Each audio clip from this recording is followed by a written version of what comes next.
नमस्कार मित्रों, स्वागत है एक बार फिर से आपका अपने चैनल जेवी डिवोशनल में। पिछले एपिसोड में चर्चा बहुत लंबी हो गई और कहीं ना कहीं हम लोग भावों से जुड़ गए एकदम कि किस तरीके से दशरथ जी को अगाध पीड़ा हो रही है, किस तरीके से माताओं को देखने को मिल रहा है कि परिवार पूरी तरीके से यहाँ से विखंडित हो रहा है। अभी इस पर्टिकुलर एपिसोड में हम लोगों ने कैकेयी जी को नहीं देखा था और न देखा है अभी तक मंथरा को। दोनों ही लगता है आने ही वाले होंगे और जो इमोशनल बॉन्ड दिखाया जा रहा है परिवार में बहुत ही अच्छा लग रहा है देखने में। अभी तक भरत जी को किसी ने संदेशा नहीं भिजवाया। संदेशा जब पहुंचेगा तब तक सब कुछ हाथ से निकल जाएगा।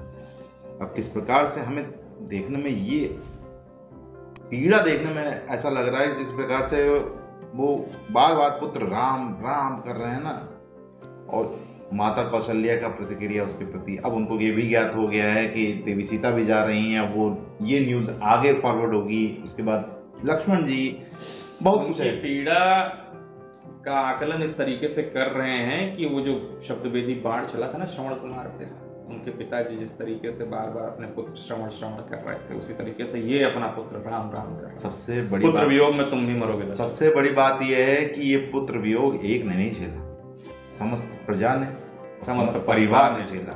माताओं ने भी बहुत बड़ा त्याग दिया। शुरू करते हैं एपिसोड 112 पार्ट 2।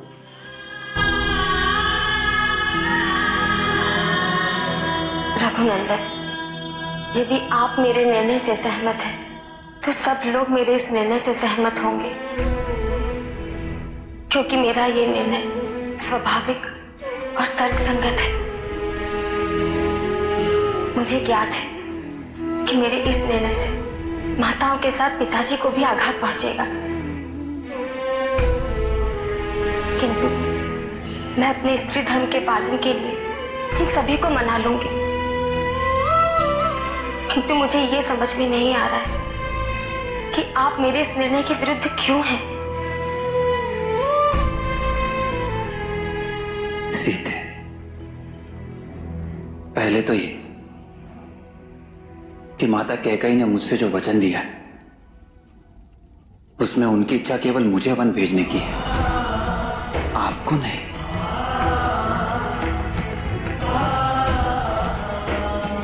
और दूसरी बात ये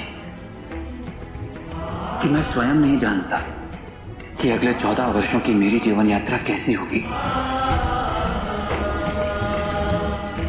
तो मैं इस अनिश्चितता का आपको भागीदार नहीं बना सकता। जितना मैं जीवन को समझ पाई हूं, जीवन की अनिश्चितता में ही तो निश्चितता है स्वामी।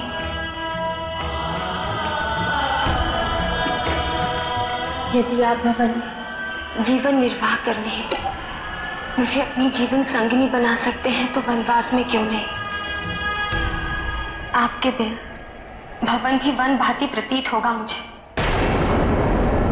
और आपके साथ वन इस भवन से कहीं अधिक सुखदायक।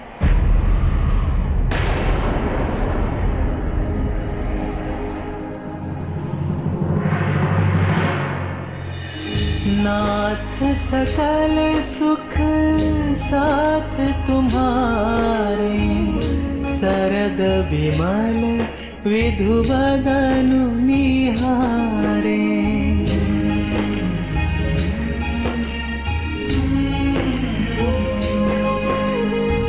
सबहि भांति पिया सेवा करी है, मार्ग जनित सकल श्रम हरि है।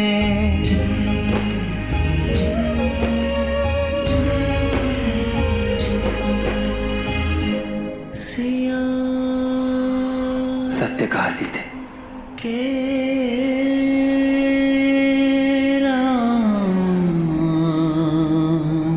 किंतु कभी कभी सबकी भलाई के लिए हमें कठिन निर्णय लेने पड़ते हैं। ये सत्य है कि मैं अपने जीवन की हर एक श्वास आप ही के साथ लेना चाहता हूं, और यही इस वियोग की सुंदरता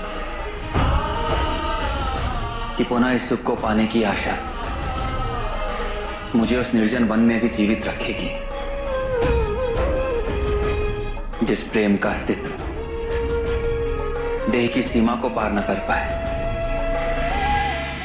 वो प्रेम ही क्या।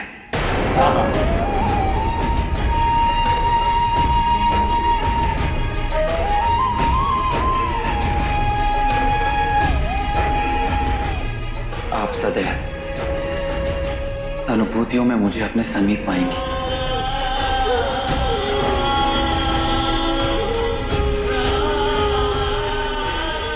और मेरी कोई प्रतीक्षा कर रहा है। ये अनुभूति पन में मेरा संबल बनेगी और इसीलिए मैं आपके निर्णय से सहमत नहीं।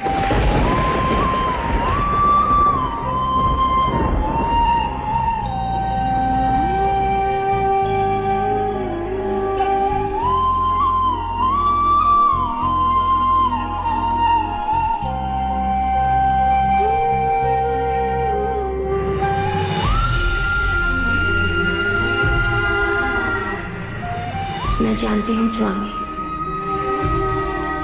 कि आप मेरे प्रति अपने प्रेम के कारण मुझे रोक रहे हैं, परंतु आपके प्रति मेरा प्रेम और कर्तव्य यही कहता है कि मुझे आपके साथ वन अवश्य जाना चाहिए।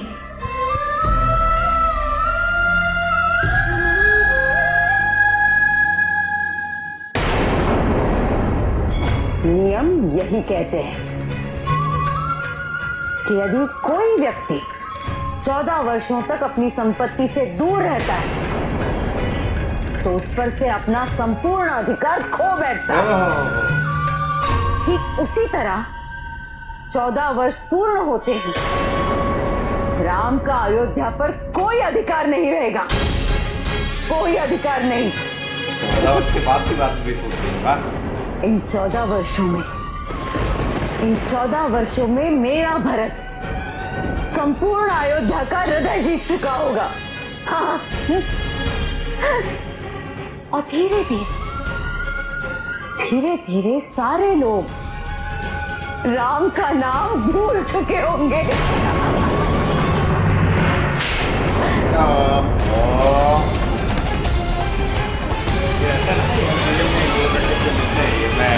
वो मुझे उम्मीद नहीं, लेकिन खापर वाला जो सीरियल दिखाया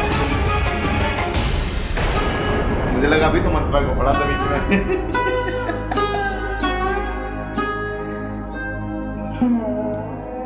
ये लड़कियां आपके पुत्र ने मेरे साथ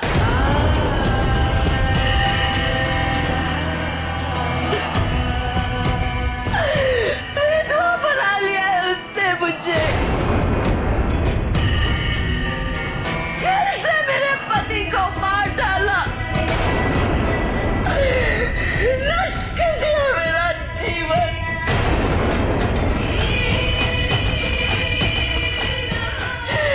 एक भाई का धर्म होता है एक स्वाद की रक्षा करना, लेकिन उसने तो मेरा कुआं उजाड़ डाला।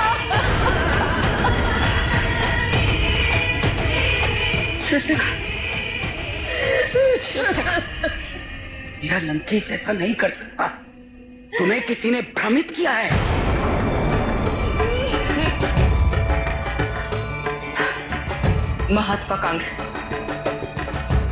महत्वाकांक्षा व्यक्ति से कुछ भी करा सकती है। अपनों की हत्या भी। किंतु माता, इसके लिए दोषी तो आप ही। आपने ही तो लंकेश को विश्व विजय का सपना दिखाया था। उन्हें उकसाया था।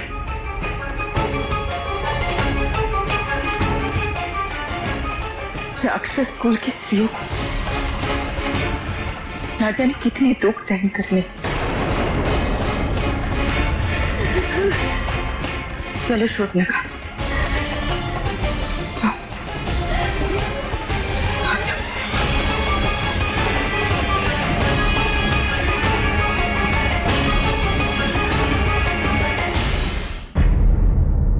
नहीं सीता, मैं राम का निर्णय तो नहीं परिवर्तित कर पाई, किंतु तुम्हें मैं वन में जाने की आज्ञा कभी नहीं दूंगी।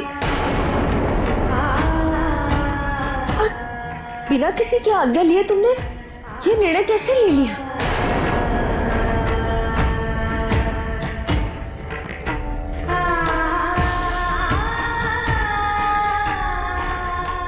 आप वन कैसे जा सकती है? दीदी, आपने विवाह के समय कहा था कि हम चारों बहनें हमेशा साथ रहेंगी। अब आप हमें छोड़कर जा रही हैं। क्यों दीदी, किस बात का दंड दे रही है आप हमें?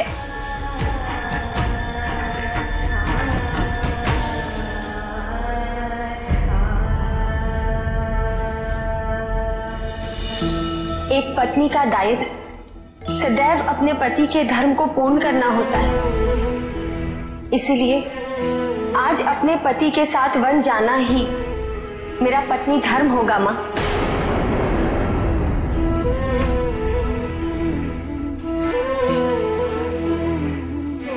तो सीता, रघुकुल की वधू को वन वन भटकना शोभा नहीं देगा। ये हमारे लिए नितांत लज्जा की बात है।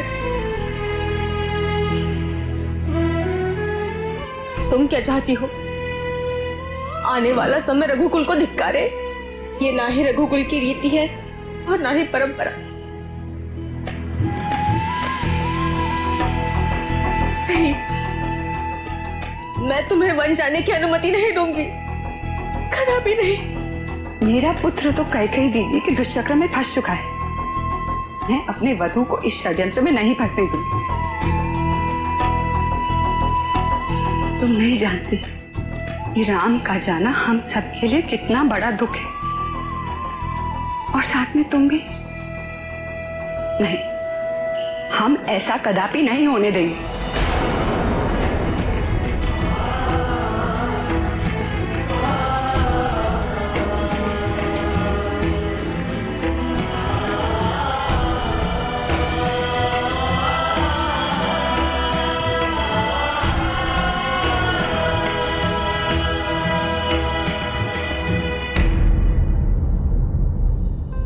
जगह सही है, माता सीता भी अपनी जगह सही है कि हाँ, आपके बिना भवन भी वन लगेगा और वन भी आपके साथ भवन लगेगा। माताएं भी अपनी जगह सही हैं कि रघुकुल की वधू जो है वो वन वन भटकती हुई शोभा नहीं देती। बहनें भी अपनी जगह सही हैं कि दीदी आपने तो वादा किया था कि जीवन पर्यंत साथ में रहेंगे। सब सही है, तो गलत यहां कुछ तो जरूर होगा। मैं जितना समझ पा रहा हूं अभी तक इन चीजों को, वो ये कि परिस्थितियां जिस प्रकार से आपको विवश करती, उस तरीके से आपको आगे के कार्य करने पड़ते हैं। यहां सब कुछ सही है और कुछ सही नहीं है। क्यों? क्योंकि अगर माता सीता का परिप्रेक्ष्य देखें तो पति के साथ ही वन जाना उचित है। तो इस तरीके से तो माताएं जो कह रही हैं वो भी गलत है और जो बहनें कह रही हैं वो भी गलत है। प्रकरण में गंभीरता कुछ इस प्रकार से है कि इस गंभीरता को समझने के लिए बहुत धैर्य की आवश्यकता है, और इस वक्त सबके पास धैर्य जो है वो छूटता सा नजर आ रहा है। प्रभु श्री रामचंद्र जी सुरक्षा की दृष्टिकोण से, और जिसे कहते हैं ना कि उन्होंने एक बहुत अच्छी चीज कही कि मेरे पास वापस आने के लिए एक कारण होना चाहिए, और वो आप, वो कारण मुझे हिम्मत देगा, वहां रहने की जो है उम्मीद बनाए रखेगा कि हाँ यहाँ से वापस जाऊंगा तो मैं देवी सीता से मिल पाऊंगा। देखिए, अभी लक्ष्मण जी की बात कहीं नहीं आई। शायद सुमित्रा जी को अभी ये पता हो ना कि लक्ष्मण जी भी जाने के लिए वचन ले चुके हैं। कोई भी देखिए, हम लोग के निर्णय परिस्थितियों पर निर्भर होते हैं। जैसी परिस्थितियां होंगी वैसे निर्णय होंगे। अभी सबके पास अपना अपना दृष्टिकोण है, कोई एक के उससे नहीं देख रहा है, सब अपने अपने दृष्टिकोण से देख रहे हैं। और कभी राजधर्म ऊपर, कभी पुत्र धर्म ऊपर, कभी पत्नी धर्म ऊपर, कभी राजरानी धर्म। अभी इतना कन्विंस कर चुकी हैं, इतने अपनी बातों से समझा चुकी हैं देवी सीता कि अभी भी कोई मानने को तैयार नहीं है। किस प्रकार से वो मनाएंगी, किस प्रकार से वो जाने को आदेश देंगे सब उनको, ये सब हमें आगे देखना है। आगे देखना है। फिलहाल उधर रावण वाले प्रकरण में भी बहुत अच्छा सा दिखाया कि किस प्रकार से मंदोदरी जी ने सीधा सीधा बोल दिया कि कारण तो आपकी जैसे सपने दिखाएंगे वैसे उसके परिणाम पाएंगे। सबसे बड़ा त्याग मुझे देखने को मिलेगा देवी उर्मिला। उन्होंने तो पहले पत्नी धर्म निभाने के लिए चली गई साथ में देवी सीता। उन्होंने तो पहले ही वचन दे रखा है, दे लक्ष्मण जी को। दे रखा है। और यहाँ मानता हूँ रघुकुल में वचन ही, फिर भी हाँ कठिन तो होंगे दिन। और इसी से अडॉप्टेड की गई एक मूवी आई थी हम साथ साथ, जिसमें बड़े बेटे को सौतेला मानकर उनकी माता जब भड़क जाती हैं तो निकाल देती हैं बाहर, और धीरे धीरे पूरा परिवार टूटता चला जाता है और सारे परिवारजन उनका साथ छोड़ के वहीं शिफ्ट हो जाते हैं। अच्छी मूवी थी, चली नहीं लेकिन। तो मूवी कहाँ से अच्छी हुई? मूवी बहुत अच्छी थी, फैमिली एंटरटेनर पहले के समय में चलती नहीं थी। फिलहाल मित्रों इस एपिसोड को करना होगा हमें यहीं समाप्त। शीघ्र ही मिलेंगे नए के साथ। तब तक के लिए राधे राधे।